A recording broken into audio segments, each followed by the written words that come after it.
A quick update on the snow we've been tracking in the foothills, the High Sierra, as well as some showers in the valley. Snow has been pretty much relentless for the past couple of days, up above 5,000 feet. It continues to be that way all along Highway 50. Pollock Pines down at 4,000 feet has seen steady snow pretty much all day long as well, expecting significant accumulations there. This is a look at Highway 50 in the Camino area. You can see the road here is dry, but off to either side, snow accumulating in the grass. Starting to stick to the trees as well. We've seen steady snow off and on along Interstate 80 as well. It's backed off somewhat compared to what we saw yesterday. The snow's still coming down pretty good from Blue Canyon on upwards. This is what it looks like right now at Donner Summit. And a reminder, again, this stretch of Interstate 80 still closed. It has been closed all night long, but you can see here the heavily falling snow and the wind blowing the snow around, creating that low visibility. Over the next few days, snow is going to continue. It'll be relatively heavy again this afternoon and this evening. It will let up some as we go into Sunday and Monday, but it will still be steady and it will still be slow going on the roads. Above 7,000 feet, another 4 to 5 feet of snow is possible. Of course, the resorts, they love that. They'll have a lot to clean up from though as we go through this weekend and into early next week. And at lake level, a good 3 to 4 feet of snow expected between today and Monday. For the foothills, with that snow level dropping lower, we're keeping an eye on communities at 4,000 feet. A spot like Pollock Pines up to 18 inches of snow today. Lesser numbers Sunday into Monday, but enough snow to certainly make travel slow. Something to pay attention to as we get ready to start a new week on Monday.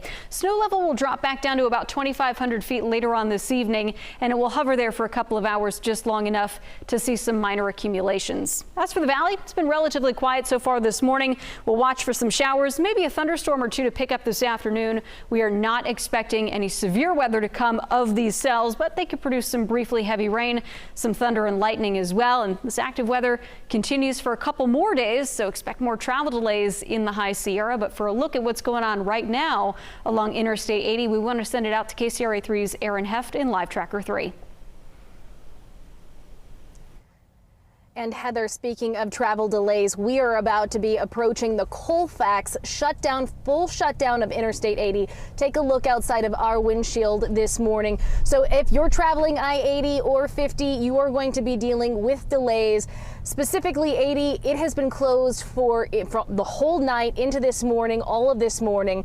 Now closed from Colfax, where we stand right now, to Nevada state line. And at the moment, there's no estimated time of reopening the freeway. Caltrans warning drivers of extremely dangerous to impossible travel expected today and tomorrow, warning drivers to expect disruptions like we currently are seeing. Meanwhile, eastbound Highway 50 chains are required starting at Placerville city limits, and chains are really required on and off through that entire 50 corridor. Now back on the topic of Interstate 80, Caltrans just announcing that they are allowing first responders and Caltrans employees on Interstate 80, but no essential big rigs, no ski resort employees, and everyone else is on a case-by-case basis. On days like this, it really is the best friend to have the Caltrans quick maps and stick with KCRA 3 both online and on air. Back to you, Heather. Yeah, Aaron, thanks. And a reminder to folks, don't use the GPS to try to navigate around those closures. Roads are not going to be any better than on the freeways. But as Aaron just said, as soon as we get word that they are going to reopen 80, if they will today,